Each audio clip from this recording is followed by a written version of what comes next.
History as it happens, August 15th, 2024. The election of 1800. Congress is now set to certify the presidential election results, and tonight, new pressure from President Trump on Vice President Mike Pence. And Mike Pence, I hope you're going to stand up for the good of our Constitution and for the good of our country. And if you're not, I'm going to be very disappointed in you, I will tell you right now. To reject the electors. This comes after that recorded phone call, the president pressuring Georgia's Secretary of State to find 11,780 votes. So what are we going to do here, folks? I only need 11,000 votes. Fellas, I need 11,000 votes. Give me a break. It is perfectly appropriate, given the questionable constitutionality of the Election Counting Act of 1887, that the vice president can cast it aside, and he can do what a president called Jefferson did when he was vice president. After the voting in 1800, no one told the vice president to send the Electoral College results back to the state legislatures. The incumbent, John Adams, did not egg on a mob. But what happened 224 years ago was pretty crazy. An Electoral College tie had to be decided in the House of Representatives amid scheming to deny Thomas Jefferson the presidency. That's next as we report history as it happens, a podcast from the Washington Times. I'm Martin DeCaro. I'm often asked, are our politics today the most polarized they've ever been? And without selling short how polarized they are today, the answer is no. There have been periods in American history in which it looked like the United States was going to blow apart. It did blow apart in the 1860s. And it looked like it might blow apart in the late 1790s and the first 2 years of the 19th century. So distrust by large numbers of Americans, of other large numbers of Americans because of their political affiliation, goes back to the origins of our republic. On March 4th, 1797, John Adams was inaugurated as the second president of the United States. His vice president was the man who finished second in the Electoral College, Thomas Jefferson. This may have been the happiest day of Adams' term because almost immediately he was dealing with a crisis, a possible war with France. Just 2 months later, May 15th, 1797, Adams calls the first special session of Congress to debate the burgeoning crisis. And the new president would send a 3-man peace commission to France, arriving in mid-October of that year. Unfortunately, French leaders were rather unwelcoming and demanded the Americans pay a bribe just to speak with the French foreign minister Talleyrand, the infamous XYZ Affair. The French were preying on American shipping. All neutral American ships carrying British goods could be seized, and the French were threatening war against the new republic. When Adams received news of the failed peace mission in March 1798, he called for restraints, but some hotheads in the president's party, the Federalists, demanded a declaration of war. 1798 also saw the passage of the Alien and Sedition Acts, amid ferocious partisan attacks between Federalists and Thomas Jefferson's emerging Republicans, the first opposition party. The late 1790s were a mad time. There were genuine fears the country might break apart. Yet the presidential campaign of 1800... Wait, what campaign? There was no campaign. Adams and Jefferson did compete once more for the presidency, but they gave no speeches, they held no rallies. It was a different world. When the final Electoral College totals were available in December, it was a tie. Not between Adams and Jefferson, between Jefferson and Aaron Burr. This is the 6th episode in my monthly election series, The Election of 1800, our first peaceful transfer of power. And we're going to learn how differently electoral politics were conducted back then. But some of what you're going to hear in this episode is going to sound very modern. So, because of the tie between Jefferson and Burr, the decision was now left to the House of Representatives, and the Federalists saw an opening to try to deny the hated Jefferson the presidency. A deadlock ensued until Alexander Hamilton pressured a fellow Federalist, the Delaware Congressman James Baird, to cast his state's vote, and each state got one vote, no matter how many representatives it had in the House, to cast his state's vote for Jefferson. Historian Alan Taylor is the Thomas Jefferson Foundation Chair Emeritus at the University of Virginia. He is a two-time winner of the Pulitzer Prize, a first-rate scholar, and prolific chronicler of the early republic. Welcome back to the podcast, Alan Taylor. Martin DeCaro, it's nice to be back on your show. It has been a bit. How you doing? I'm doing well. You have a new book coming out, or just came out. It's your final one in this series that you've been doing, right? American Civil Wars. Tell us a little bit about it. Why is Civil Wars pluralized? I guess I have to admit that I have not read the book yet. Well, you have a treat ahead of you then, Martin. And I also want to say, I hope it's not my final book. I would just call it my most recent in this series. Okay. Which has covered American history, meaning U.S. history, in the context of the entire continent. And so this particular volume, it's the story from 1850 to 1873. So it's not just about the United States, it's also about Mexico and Canada and the Caribbean. And so the story that we're used to thinking about with the U.S. Civil War, a very United States story, but there's a civil war in Mexico at the same time. And the two civil wars are intertwined in that the Confederacy clearly favors one side in the Mexican Civil War, the conservatives, and the Union favors the liberals of Benito Juarez. So how one or the other civil wars is proceeding to the benefit of one of the belligerents or the other has an effect on the other nation. And meanwhile, in Canada, there's great fear that the American Civil War will spill over the borders because there are occasions where the British Empire, which was still running Canada, that the British Empire would irritate the United States and sufficiently that the United States would invade Canada. And this is also a period when American expansion into the West escalates. Transcontinental Railroad is started. The Homestead Act is adopted. Land-Grant University Act, which uses land taken from Native peoples to fund public education in the United States, that's started.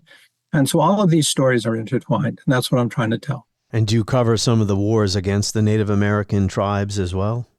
Yes, because the Native peoples initially see an opportunity when federal troops are withdrawn from the West in 1861 to try to push back on the expansion into their homelands. This leads to a counterreaction where the United States actually mobilizes twice as many troops as they had in peacetime and use them very aggressively to attack Native peoples, especially the Shoshone, Dakota, and the Navajo and Apache. So it's American Civil Wars. I said it was the fourth. I may have misspoken there. The final one. No, it's fourth. It's the most recent one. Most recent one. The first was American Colonies. Then we get American Revolutions. That was published in 2016. The third one was American Republics. I sense a theme there. There's a plural in all of them. Yes. All right, Alan Taylor, we're going to go in reverse a bit. American Civil Wars. We're going to reverse about, 60 years or so and talk about the election of 1800. I'll ask you the question I ask all of my guests when I do this series on my podcast. Well, I can ask this question a couple of different ways. Why was the election important at the time? Why is it, present tense, still important today? It's kind of the same question. Well, as a historian and speaking to general audiences, which I frequently do, I'm often asked, are our politics today the most polarized they've ever been? And without selling short how polarized they are today, the answer is no. There have been periods in American history in which it looked like the United States was going to blow apart. It did blow apart in the 1860s, and it looked like it might blow apart in the late 1790s and the first 2 years of the 19th century. So distrust by large numbers of Americans of other large numbers of Americans because of their political affiliation goes back to the origins of our republic.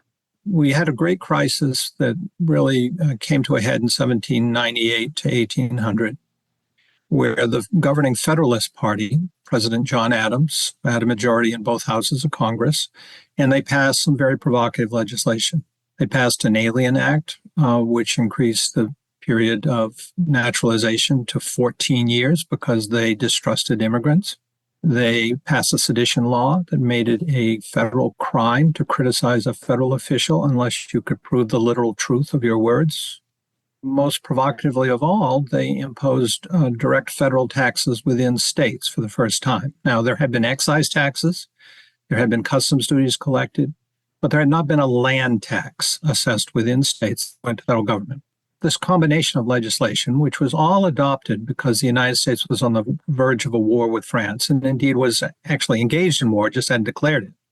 And there was deep distrust of anybody who opposed these measures by the Federalist Congress and President, that they were somehow a fifth column that would assist a French invasion. That's the backdrop to the election of 1800. Couple of follow-up questions there. You said immigrants for the first piece of the provocative legislation.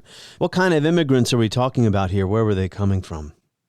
Overwhelmingly from Ireland. At least 2/3 of them were coming from Ireland at that time. And Ireland was a very unhappy part of the British Empire. So the people who tended to come over were people who were very unhappy being in the British Empire. There had been a failed revolution in Ireland against British rule in 1798. And that had led to a big surge by people who were particularly politically active. They were radicals. And they came to the United States and they saw this as a republic, very different from the monarchy of the British Empire. And so they became very active in American politics. And this was something that greatly troubled the Federalists because the Federalists were more pro-British in their foreign policy than were the Jeffersonian Republicans. And the war with France, this is something that surprises me when I read about it. It may surprise some of our listeners. You said the U.S. was already at war with France. This was on the high seas, right? The French were intercepting American shipping. Why? It was because of the Jay Treaty? Was that it? Well, yes. In 1794, the United States negotiated a new understanding with Britain to clear up certain problems. But the terms of the treaty, in effect, favored the British in terms of the commercial understandings, especially with the West Indies. And the French, who were engaged in this titanic struggle against the British at that time, were offended because the United States had a treaty of alliance with France. It's a treaty of alliance that went back to the American Revolution. It's an alliance that had helped the United States to win its independence. And so the French felt that the Americans had done them dirty by essentially reaching a favorable treaty with Britain, which was the enemy of France. And so the French started predating on American shipping on the high seas. And when American diplomats went to Paris to try to talk about this, try to reach a resolution, the French negotiators demanded bribes. This offended the American diplomats, so they reported this back home to Washington, and this led to an enormous crisis within the United States. Is this the XYZ Affair? That's the XYZ Affair. Those were the initials that were used to identify the three French officials who demanded bribes. So about the French government, who was running France at this time? The French Revolution is it over? Well, it's never really ended. This is Napoleon's France, right? Not quite. It's on the verge of becoming Napoleon's France. At this time, Napoleon is probably the top military commander, but the government is something called the Directory. That's right. And this is a group of 5 men, part of the conservative reaction to the perceived and real excesses of the French Revolution. The members of this directorate were a pretty corrupt group. And so they're rapidly losing popular support within France. And this is going to be the great opportunity that Napoleon Bonaparte will seize upon in 1800 to grab power. One reason I think the election of 1800 is relevant today, I mean, all elections are important, but one reason why it might be relevant or resonate with people today is because we can start to see the ugliness of partisanship and parties, party formation, something that the Founding Fathers did not want to see, but happened anyway, and what turns a lot of Americans off about politics today. This very highly personalized attacks. I mean, the presses in those days, in the 1790s, were scurrilous. The attacks, especially on John Adams, were pretty cruel. But also, the peaceful transfer of power. That was nice while it lasted, Alan Taylor. Maybe we should get to that at the end because we'll end with the result of the election of 1800. But as far as parties go, I mean, how would you describe what these were? The Federalists with Adams and Alexander Hamilton, the Republicans with Jefferson and Madison. These weren't modern parties, so how would you describe them? Modern parties have a bureaucracy. They're permanent. They hold national conventions. And we've become normalized to a two-party system in which it's very tough for an independent to break through. They've become institutionalized. But the founders of the United States did not want there to be political parties. And no political party of the sort that I've described existed anywhere in the world in 1800. Parties were names that were put upon informal groupings of people that voted similarly, who had similar views of the world, but who all insisted on their complete independence as individuals. There were people who were called Republicans, who called themselves Republicans, but there was no true Republican Party. There were people who called themselves Federalists and were called Federalists by others, but there was no Federalist Party. They had newspapers, though, right? Well, there were different newspapers, and some of them affiliated with one philosophy or the other. So I think it's better to describe them as different philosophies of government. And there were men along the fringes of them that occasionally could switch over into the other party. But it's becoming pretty clear that these are two radically different philosophies of how the government should function.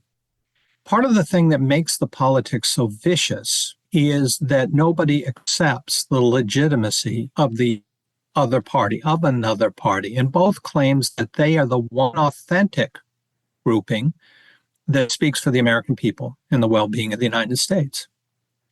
And so you have these very scurrilous attacks that, in part because scurrilous attacks get attention, but also because they're written by people who are truly alarmed that the other side might prevail. That sounds familiar. It's too bad they didn't have Twitter in those days. What about... Well, that's why they call it good old days.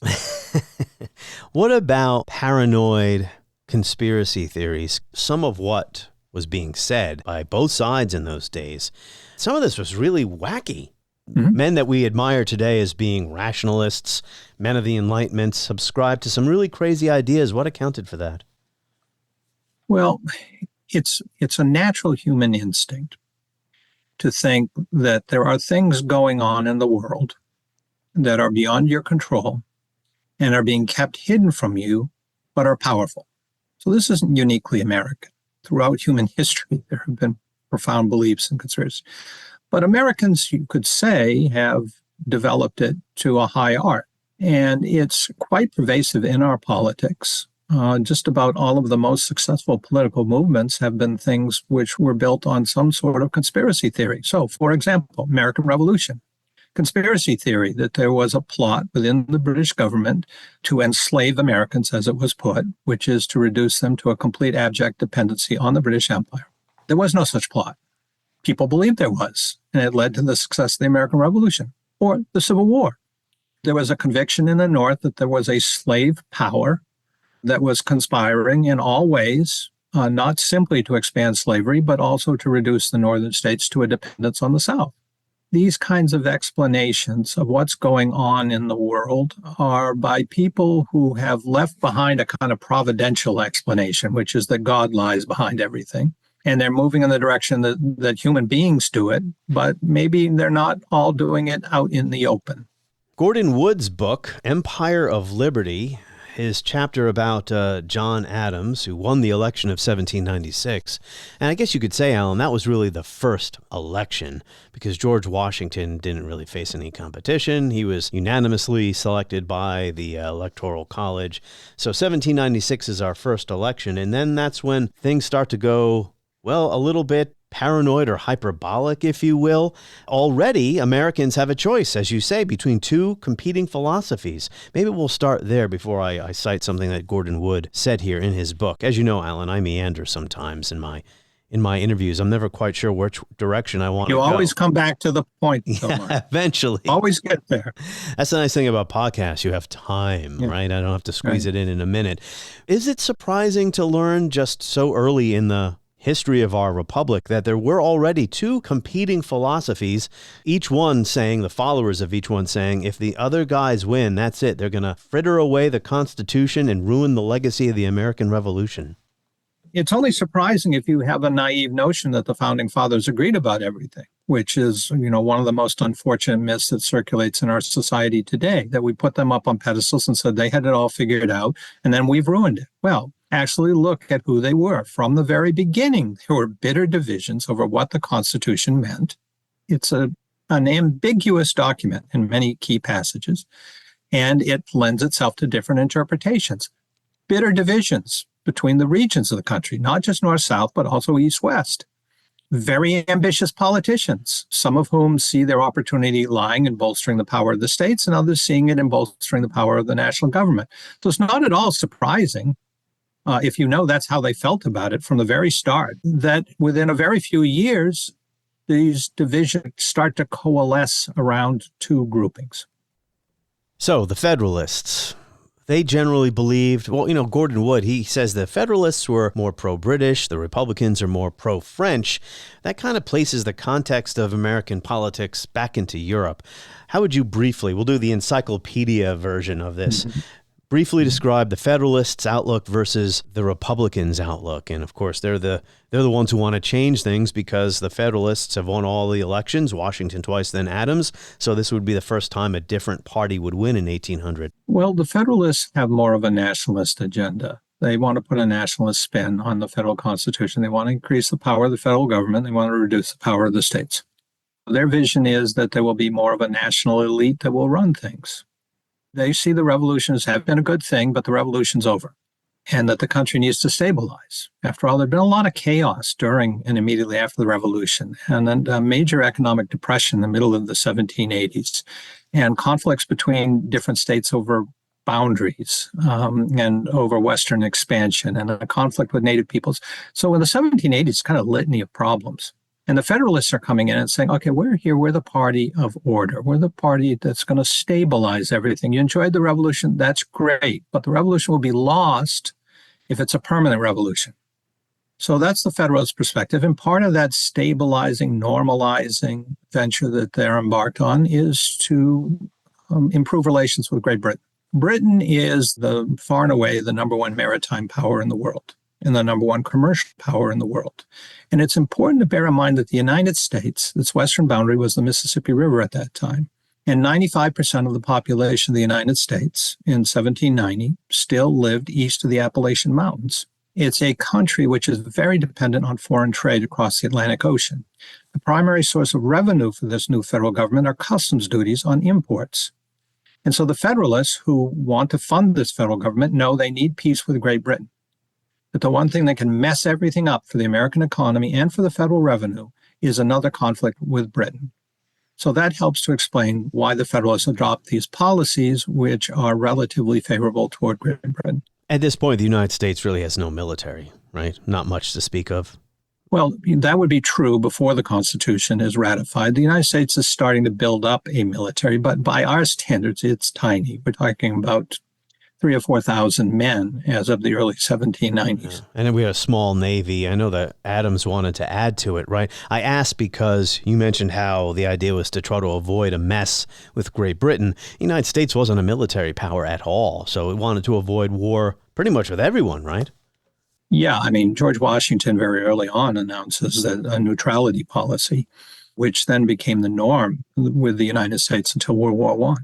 And it makes all the sense in the world that the business of the United States is to try to trade with as many countries as possible and to avoid any conflict with any maritime power, if possible. There were no bases in the Middle East, I heard, in those days. So the Jeffersonians or the Republicans, they had a different outlook, including about the role of the federal government, right? I mean, they wanted to have a less powerful, less intrusive federal government.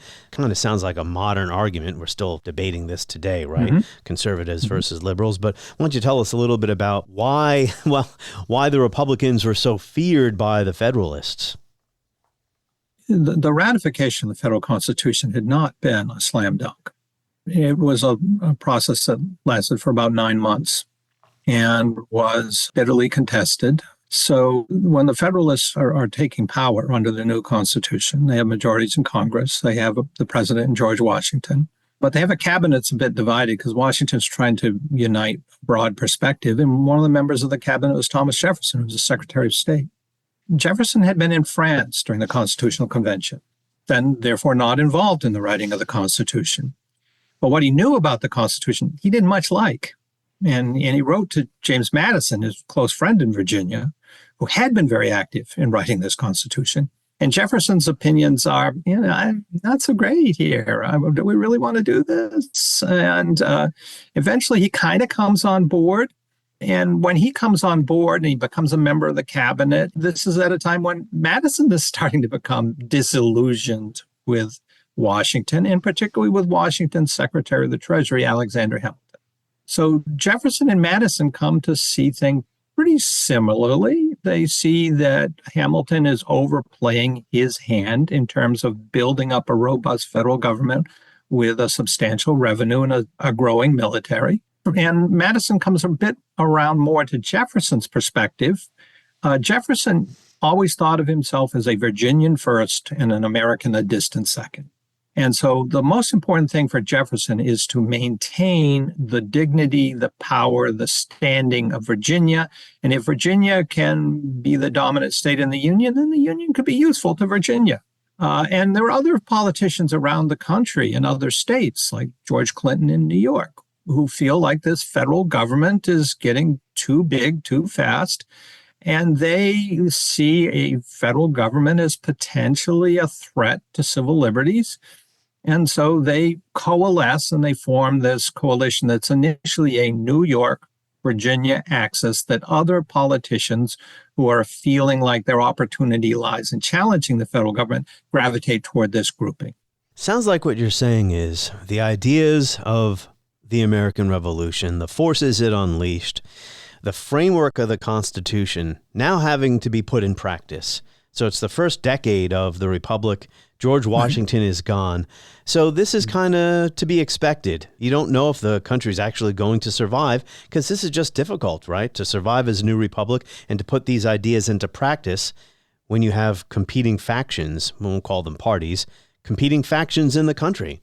Well, it's not surprising at all because we have to get rid of our hindsight. Our hindsight is that the United States has been a great success over time. It became a superpower, number one economy in the world.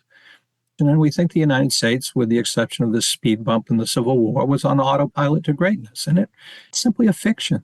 Yeah, in 1800, when Jefferson wins, we get 24 years of, I guess you would call one-party rule, but still. Well, the New England states very seriously considered secession from the Union during the War of 1812. So threats of secession and of civil war are recurrent. It's important to bear in mind that most people, you could say almost all people, with a few rare exceptions, one of those rare exceptions, fortunately, was George Washington, but with the exception of Washington and a few others, they didn't think of themselves as Americans. They thought of themselves as belonging to a particular state, and they saw the union of the states as something that was convenient for maintaining the prestige and the coherence and the borders of their particular state. They're entering into this still thinking of the Union as something not quite a nation. Now, by a nation, I mean one polity, one political unit in which power has been centralized and in which the allegiance of the citizens focus on the nation. Because that existed in the 20th century, that's been read backwards in time onto the early republic. And then it makes us surprised that these people, in fact, were almost at daggers points in 1800. It's not such a surprise if you realize that the United States was considered at that time a plural. So people used to say before the Civil War, the United States are rather than the United States is. Why was John Adams so unpopular in his own party? That might illustrate a little bit in that most Federalists liked Adams. Your mainstream Federalists, your kind of moderate Federalists thought Adams was just fine. The problem is with a very strong faction within the party of hardliners who included Alexander Hamilton. So partly it's a philosophical divide. Adams, well, this is an important example. When Adams became president, his vice president was Thomas Jefferson, not because they're members of the same party, but because under the Constitution at the time, whoever finished second in the presidential race became vice president. So they're from two different political groupings, but Adams had an old friendship with Jefferson. So early in his administration, he reaches out to Jefferson and said, how about we do this as kind of a partnership? I'll be number one, you'll be number two, but we're going to try to get rid of this partisanship stuff. And Jefferson thought about it for a while until Madison came to him and said, "What, are you out of your mind? All these people back in the states that we've organized our particular grouping of, they're going to feel betrayed." So Jefferson tells Adams, no dice. I'm going to be your vice president, but I'm going to be in the opposition. So that's the kind of stuff that drove Hamilton nuts. Hamilton's a real partisan. And he feels he's really pushing for these provocative legislative measures of 1798. And Adams signs off on them because Adams believes that a war with France is inevitable. But then in 1800, early 1800, he starts to negotiate with the French seriously again. And that just really alienates Hamilton and the hardliners, who then do their best to sabotage John Adams. But they're hoping to sabotage him in a way that will not elect Thomas Jefferson. And that's a very slim pass to try to get through. Yeah, because they believe Jefferson's even more pro-France. The idea of going to war with France, it sounds like some people actually on the Federalist side wanted that to happen. They saw this as an enormous opportunity. That's crazy. The French Revolution had been a very radical revolution, had become very radical, with mass executions, often featuring the guillotine.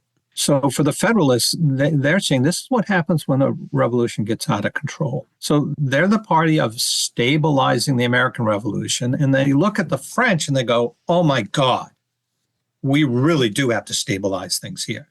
Then they read Thomas Jefferson saying some pretty positive things about the French Revolution and making excuses for the mass executions. And most of the Federalists are going, this guy is a danger. He's more pro-French than pro-United States, as they saw it, as the Federalists saw it. You mentioned before, in those days, whoever came in second in the election became the vice president. That ended, I think, at the election of 1800 was the last time that happens, right? That's the last time. Yeah. And that's why there was a constitutional crisis in 1800. So it leads to the 12th Amendment to the Constitution, which is adopted in 1802. Yeah, we'll get to how the election of 1800 wound up in the House of Representatives, which is a crazy story. But this is because the Electoral College, each elector could cast one vote for president, one vote for vice president, and pick whoever they wanted. So you get Adams had the most, and then Jefferson had the second most. Is that right? That's the way it works after 1802. But before then, each elector has two votes for the two men, and they were men, they thought were most qualified. So every elector has two votes, but you're not saying, I mean one of them to become president and the other to be vice president. And this is very revealing of the anti-party thinking. And it's not direct election. Common citizens are not going to the polls to vote for president at that time. 10 of the 16 states, their electors are chosen by the state legislatures. Only in 2 of the 16 states do they allow the voters to go directly to the polls to vote for a president. Well, you're not voting for a president, you're voting for a slate of electors. And then in the other 4, there's a kind of district elections. So the politics are such that the presidency was designed to be not directly elected. It's supposed to be this filtration system in which you might in the spring vote for your state legislature, and it might be understood that if the majority belonged to the Republicans, they'd probably favor electors who were Republicans. So that's part of the thinking. But you're electing a state legislature. You're not directly electing the president. Yeah. You're electing the people who will then choose the electors who will elect the president. It's like a 2 or 3 step process. So in the election of 1796, John Adams gets 71 electoral votes, Jefferson 68, Thomas Pinckney, who is a Federalist, gets 59, Aaron Burr, I've heard of him, gets 30, Sam Adams gets 15, Oliver Ellsworth gets 11, George Clinton gets 7, Alan Taylor, Alan. Got 0. Yeah, 0. Well, yeah, deservedly so. No, you got 4. Just kidding. So how were nominees chosen in those days? I just spoke to Michael Kazin recently. He talked to me about something called King Caucus. Now, you didn't have primaries, obviously. So in 1796, I just listed a whole number of people who got votes from the Electoral College. How were nominees chosen? Well, there aren't nominees. There are no primaries. There are no conventions. What would happen is some prominent people in one or two states would start to circulate letters to other people that they knew in other states and would start to publish essays in newspapers saying, how about Thomas Pinckney? Pinckney is highly qualified. And so it's this kind of amorphous discussion that's happening both behind the scenes and in the press. And then, yes, you're right that at a certain point, congressmen, that's the only place where you have people who are drawn together from the different states who are political leaders in their home states. They'll start to talk amongst each other, and they might say, well, those of us who feel this way, that we call ourselves Republicans, we're going to hold a caucus here in the national capital, which was not Washington, but was initially New York and then Philadelphia. We'll then let it be known through the press that this is the guy that we're particularly pushing. So it kind of comes together, but it's not institutionalized. Yeah, they're figuring out how to hold national elections because the Constitution doesn't really say anything about how to do something like that. And they left it to the states because they realized they couldn't agree on one national mode of election. So Adams is in office. You mentioned the Alien and Sedition Acts. These are terrible in retrospect, probably even at the time, very unpopular, terrible pieces of legislation, throwing Republican editors in jail for criticizing the sitting president. You were allowed to criticize the vice president, though, because as you mentioned, that man's name was Thomas Jefferson. Thomas Jefferson. Adams' son, John Quincy Adams, he's in Europe, the Netherlands, I believe, which was a French protectorate, if that's the right term at the time. And he's sending his father intelligence back to Philadelphia, saying the French might invade, not just the high seas preying on shipping. The French might invade the new United States. What was behind this fear that France might actually invade? And did France ever come close to invading? I'll answer the last part first. It did not come close to invading. Okay. I mean, part of the big challenge is for the French to invade, they've got to cross the Atlantic Ocean. And they're at war with Britain, and Britain has naval supremacy. So it's really a non-starter. But why would people believe that this would be possible? Well, France has a pretty bad record of invading other countries during the 1790s. They'd invaded and taken over the Netherlands. They'd invaded and taken over Switzerland. They'd taken over big chunks of northern Italy. How did Adams diffuse this situation? Initially, he's part of the accelerant in that he is very supportive of the Alien and Sedition Acts. Adams was very spooked by certain riots in Philadelphia that were pro-French riots that were against the Federalists. And so he felt that there needed to be laws that would criminalize criticism of the federal government. And he also didn't much like immigrant editors who were helping to fan the outrage against the Federalists. And he's all on board with building a navy, and navies are expensive. So he's on board with this direct tax that will be collected within states. But then he becomes more and more miffed at Hamilton and his crowd, who he feels are trying to take over his administration. Certain cabinet members were feeding information to Hamilton. So Adams just got in a snit and said, I'm not running this government for the benefit of this one cabal within the Federalist Party.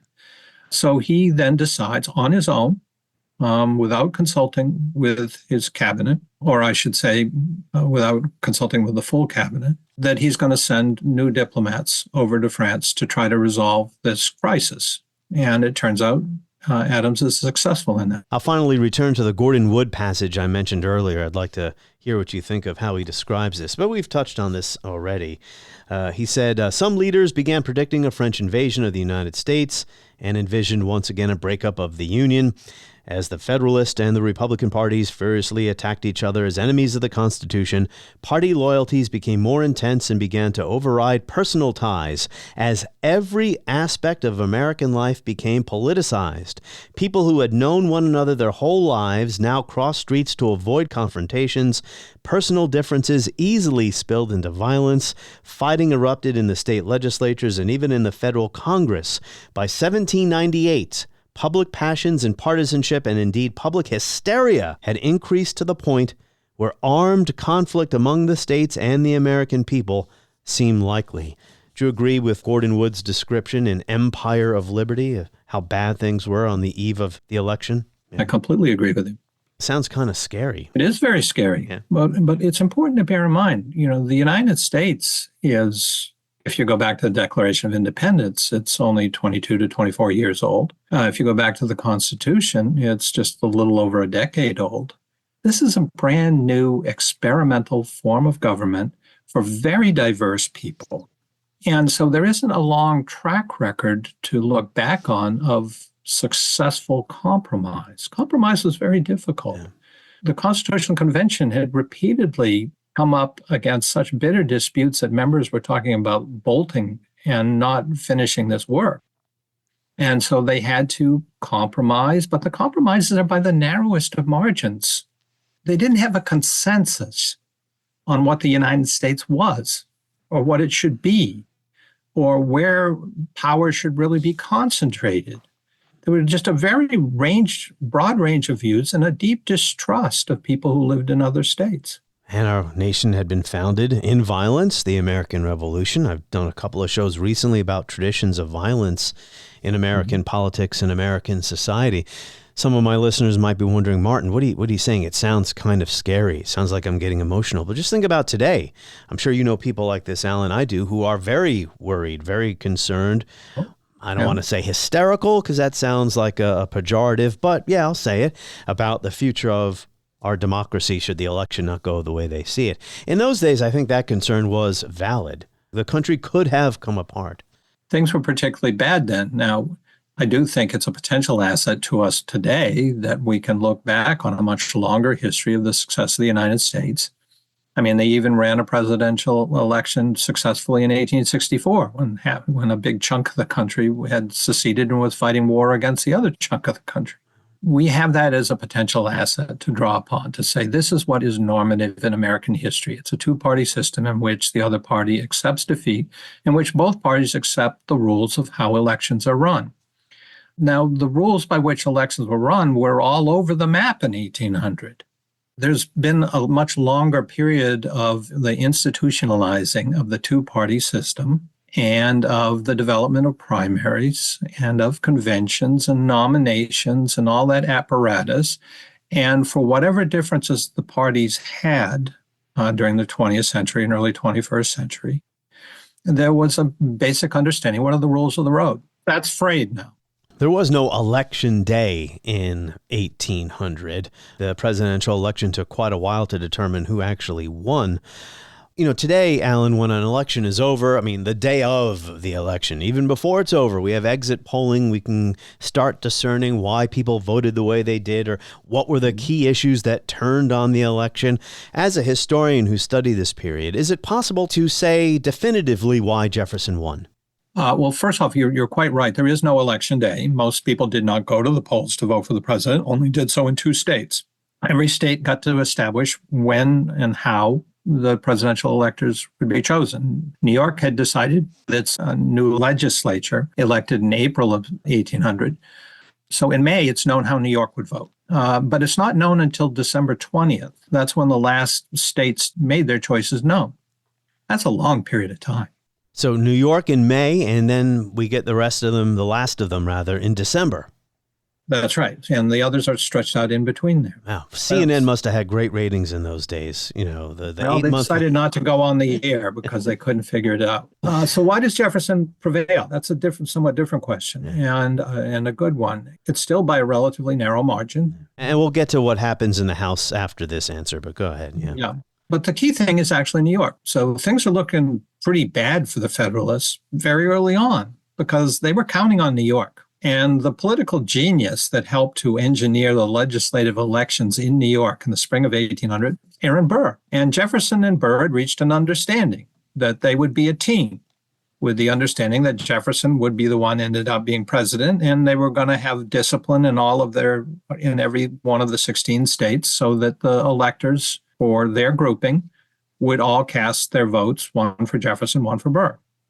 But they also expected that in one of the states, by prearrangement, one of the electors would cast a second ballot for somebody else so that Burr would actually finish one vote short. And that broke down and would help to lead to the crisis that would follow it.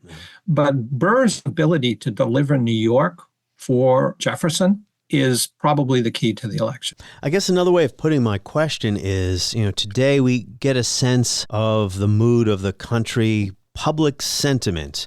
If an incumbent president presides over tough economic times, people want change and therefore they vote for the other party, right? Did the Republicans win the battle of ideas? Were their policies more popular than the Federalists? I guess this is a tough question to answer because these were not popularly elected in a modern sense of a term. Well, they're not popularly elected in presidential ones, but the state legislatures are popularly elected, and Congress is popularly elected, the House of Representatives anyway, not the Senate at that time. The circulation of ideas in newspapers, in conversations, does matters a great deal. 10 of the states, it's the state legislatures that are going to choose. So all of this does matter. Your typical American voter at that time is a white man who owns a farm, probably pays sporadic attention to politics. He's got more important things to think about, his own farm. And so stuff that's said in the newspapers or said by his neighbors, if he happens to go down to the tavern and gets in some political conversation, all that stuff does matter. And what makes the difference, the number one difference, is the direct tax that the Federalists had adopted. That is what swings the swing voters in the United States in 1800. So it was a tie.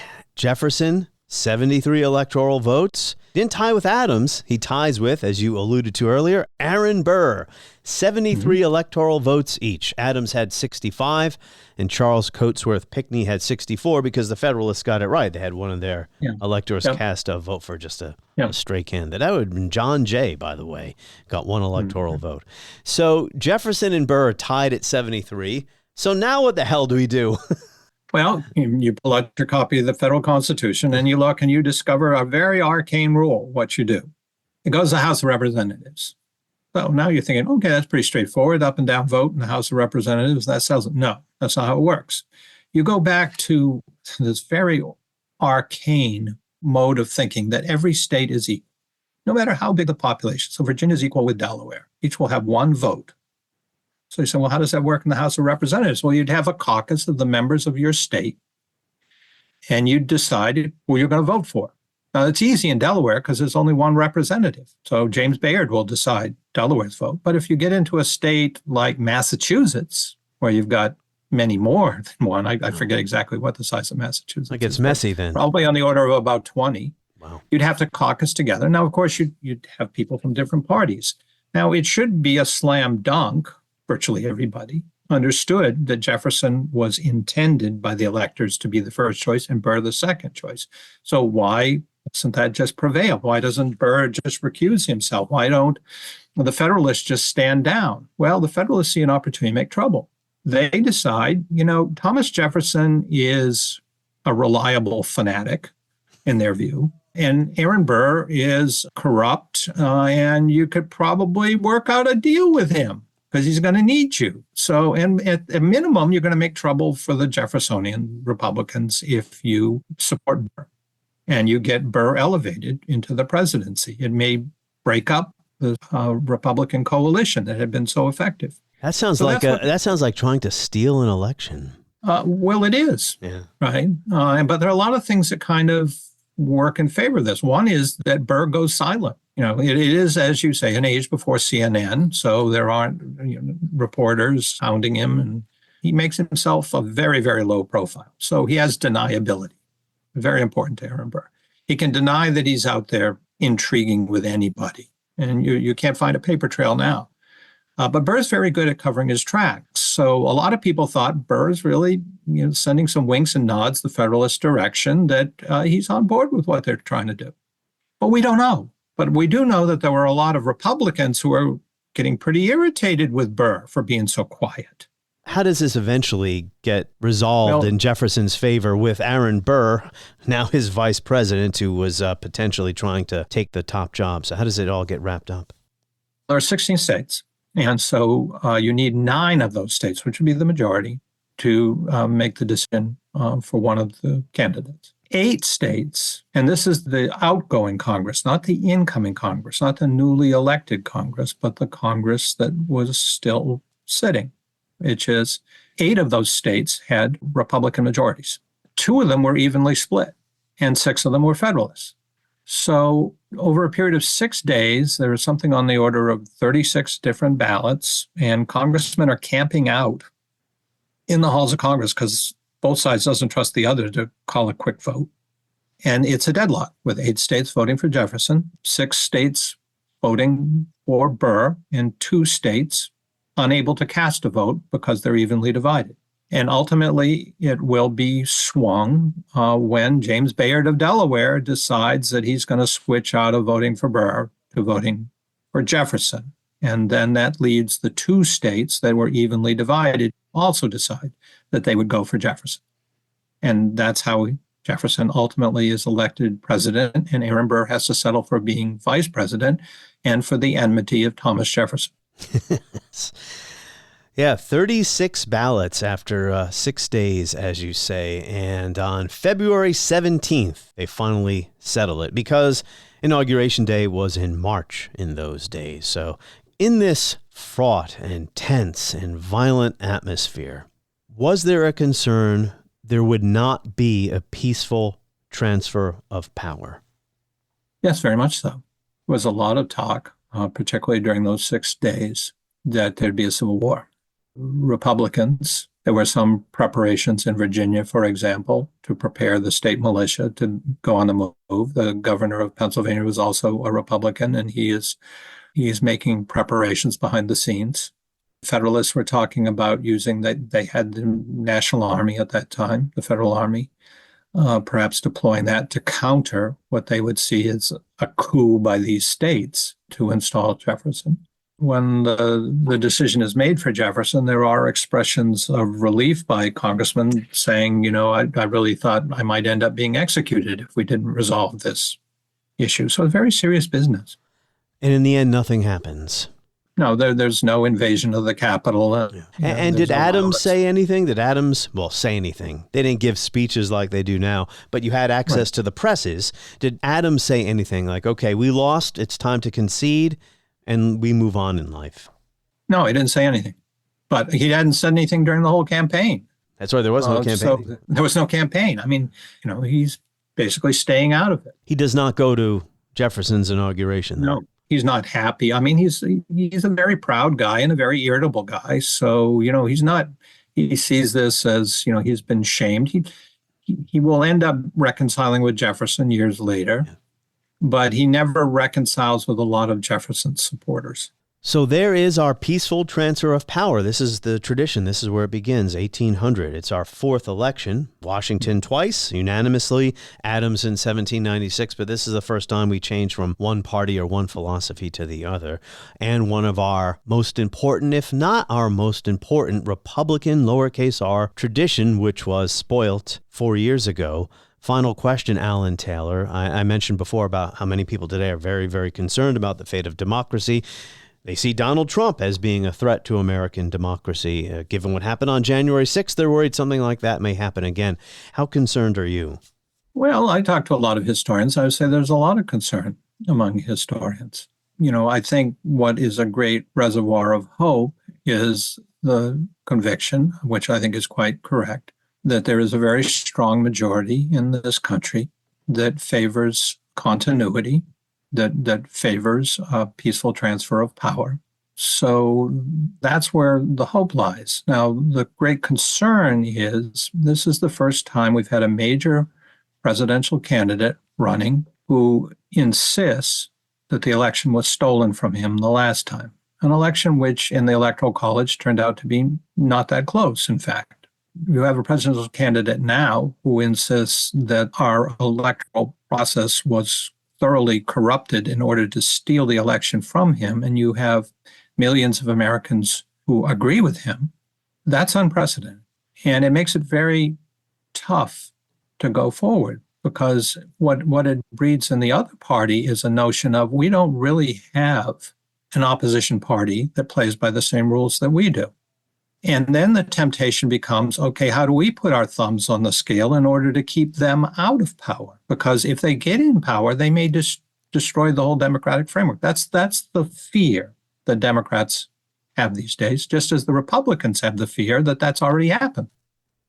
So I look back fondly now to times in decades past where people would say there's no real difference between the two political parties, right? That's of course ludicrous now.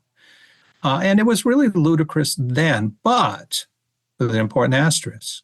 There was a conviction about the political process being a fair one and that you accepted when you lost.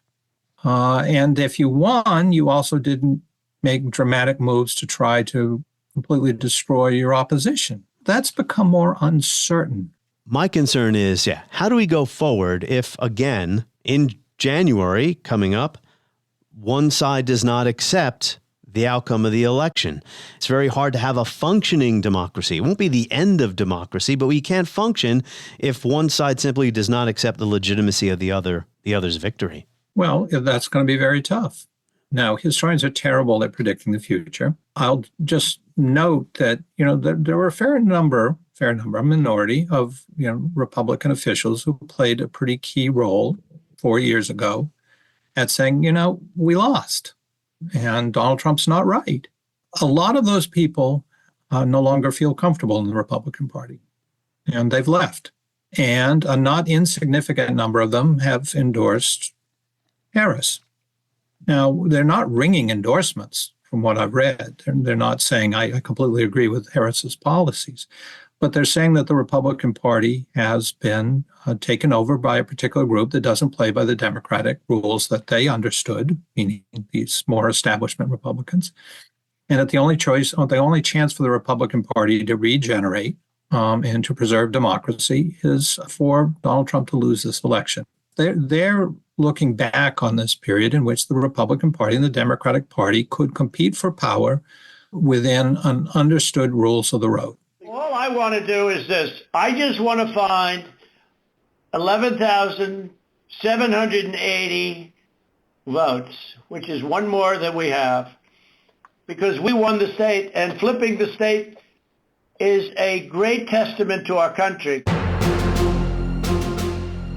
On the next episode of History as It Happens, we're going to stick with an election year theme, the vice presidency. What did John Adams say about the vice presidency? How do you spell potato?